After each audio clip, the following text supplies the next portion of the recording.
kung ito'y binihag mo. Alaala ka, maging kapit araw. Alibinin mo'y walang kailangan. Marinig ko lang sa labi mo hirang na ako'y ibigin habang nabubuhay. Salamat po, Tatay Asyong. Nanay Judy, dito na po tayo. Pakikaw si Nanay Judy. Ano? Sige po, kunin nyo.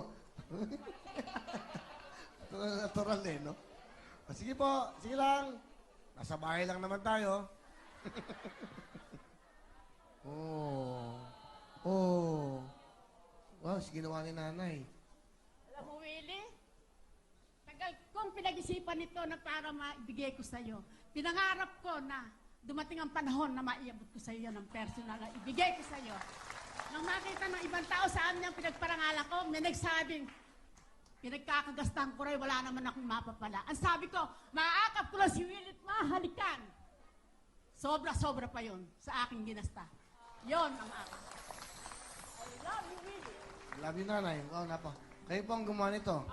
Tuturain ko kung gusto mo, pero iba na ito, hindi na yung wawawi. Sige po, may wawawi pa eh. Maririnig ko lang sa'yo, hindi na yung wawawi. Pakiawak away nito, yan.